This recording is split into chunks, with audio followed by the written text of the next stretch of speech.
Something unsettling is unfolding in South Africa. Behind the headlines and official briefings lies a deeper, darker fear, one the government is finally admitting. A new national security strategy is out, and it doesn't just talk about crime or corruption. It warns of something far more serious, the real risk of a coup. Here's what they aren't telling you. Something has shifted in South Africa's corridors of power. A growing sense of unease is bubbling beneath the surface, one that's now become impossible to ignore. It's a feeling steeped in history, one that echoes back to the darkest chapters of military interventions and political instability across the African continent. But this time, it's hitting close to home. Coup fears are no longer distant worries whispered about in foreign intelligence cables, they are lingering right here, in South Africa's own national security discussions. And for the first time in decades, the government is openly acknowledging them. The revelation comes on the back of South Africa's newly unveiled National Security Strategy, a comprehensive, yet sobering document that paints a chilling picture of mounting threats to the Republic's constitutional order. The strategy does not mince words. It warns of internal power struggles, rogue intelligence activities, cyber sabotage, and coordinated unrest that could be used as a smokescreen for a far more sinister objective, the collapse of civilian governance. The implications of such a warning are enormous and deeply alarming. At the heart of the strategy is a recognition that the democratic order, while legally enshrined, is not politically immune. The very institutions that uphold South Africa's post-apartheid gains are now under unprecedented pressure. Corruption has weakened the state's internal muscle, political infighting has hollowed out trust in government structures, and the deep socioeconomic divides, exacerbated by poverty, unemployment, and failing service delivery, have created a climate ripe for agitation. Combine these with a volatile international environment, and it becomes evident why security agencies are scrambling to recalibrate their posture. The 2021 July unrest still casts a long shadow over the state's readiness to handle large-scale destabilization. What initially appeared as sporadic looting quickly morphed into a well-organized campaign of economic sabotage. Warehouses, shopping centers, and transport routes weren't just targets of opportunity, they were part of a strategic blueprint designed to paralyze the economy and erode public confidence in the state. Now, in hindsight, many analysts are pointing to that moment as the first public warning sign that South Africa's democratic fabric is more fragile than many assumed. The government's updated security plan makes it clear, the threat is not just external. It is internal, insidious, and multi-layered. It suggests the existence of networks, both political and criminal, who are exploring methods to upend the state through indirect and direct means.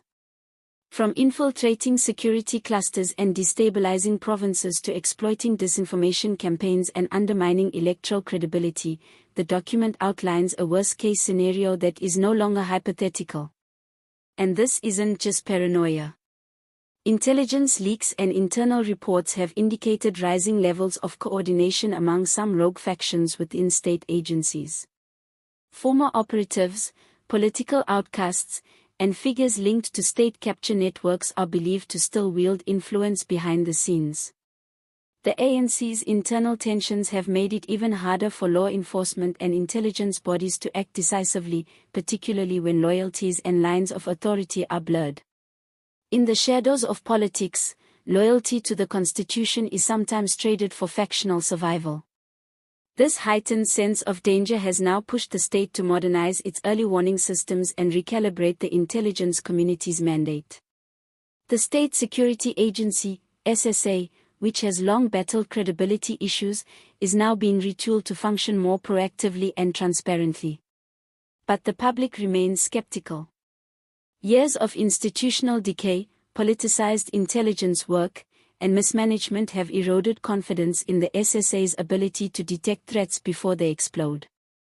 There is also the delicate balance between national security and civil liberties. As the state tightens its grip on monitoring potential threats, fears are emerging that this could open the door to surveillance overreach. Will journalists, activists, and political opponents become collateral damage in the state's war against perceived threats. Or will oversight mechanisms be strong enough to protect constitutional freedoms while safeguarding democracy? International observers are paying close attention too. South Africa has long been viewed as a continental pillar, stable, constitutionally sound, and democratic. But the new security language being used by Pretoria is more in line with countries facing high-risk insurgency or coup vulnerability. If the state itself is warning about a breakdown of civilian authority, investors and international partners will be forced to reassess the political risk calculus. And this could have dire implications for an economy already gasping for air. The upcoming general elections will be the ultimate test. With coalition governments now more likely than ever before and the ANC facing eroding support, the stakes are higher than ever.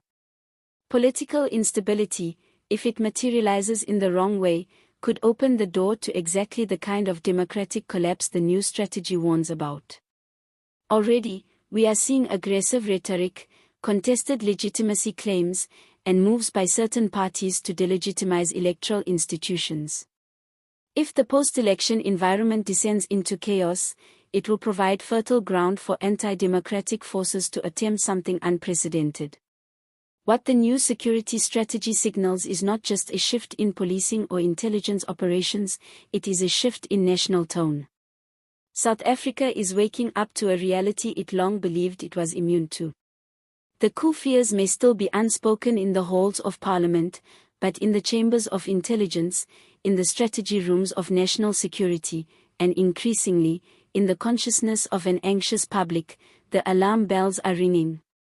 If you care about where South Africa is headed, now is the time to pay attention. Now is the time to ask questions. Now is the time to demand transparency, accountability, and leadership with vision and courage. Because if we don't, someone else might seize the opportunity to redefine our democracy, not at the ballot box, but through the back door. If South Africa's own security strategy is raising alarms, then every citizen should be wide awake. These aren't just warning signs, they're flashing red lights. The time for blind trust is over. The time for hard questions is now.